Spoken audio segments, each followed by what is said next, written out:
مردک چو کاری یافته بوزا اگه بیوی چی خیلی گو کرد یافته بوزا خیلی نگاه کنو با بوزا گو بکنی با خیلی نگاه بکنی گاه بزنی زبان درست گاه بزنی خدای من گم کردم بوزا گم کنی با در کلی من بزنی با یکی گفتم شوخی کردم کی یکه نخواه من همین چند روزی در نه عدی نه دشت بود بوزا کودگاش من شوخی بکنم با من چیکار کنم من گناهگارم خدایی خونم بوزا همین زیاده آمدم دیدم منم خیلی نقشار کرد الان خورسات بده ای برو بوزا یا بیار من کنم دیوانش دیان چی شد دیان مرده چی بگی؟ ای یافتو بوزا یافتی؟ ای مرده یافتو کمی بزنی چی؟ میگم که رادیو اعلان نمیکنه در رادیو محلی 3 بار اعلان کردم 3 بار یافت نشد محلی در این نوحیوی ده آخی نوحیه؟ ها؟ میگی نوحیه برو مادر یکی مردگه خیلی مایه مردک جون مایه یا روی شوگر تیار olmuş. تیار؟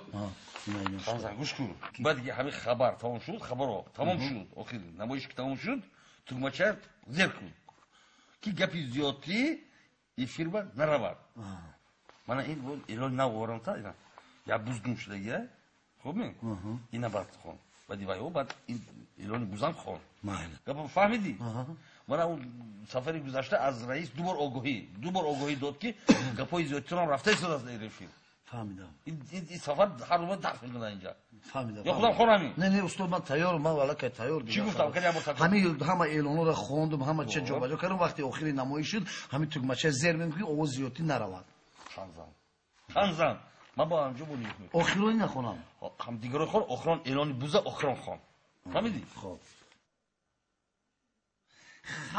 خبر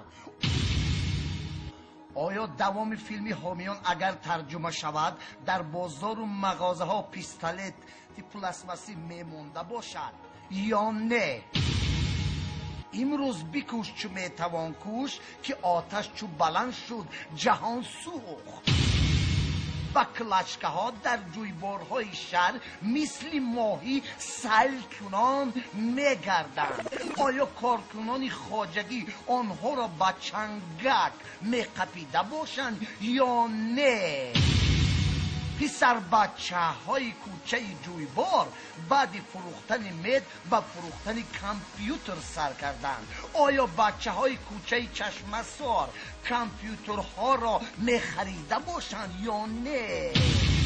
اینک اعلان مطلع هست که دروازه را زنجیر بند و همسایت را دوز نگیر و مقال بزرگ زیر کاردی قصاب نرو که صاحبت را می جوید. ساکن دهه قلوختیپه شاغلی بوزی کبودی شاخچونگکی موی کبودش را گم کرده است. کسی یابد کلان سال باشد توفه جامعه تاقی میان بند جوان باشد شیم و کستم و کرته. آیا دوز انصاف دارد یا بوز زیری کاردی قصاب می رود؟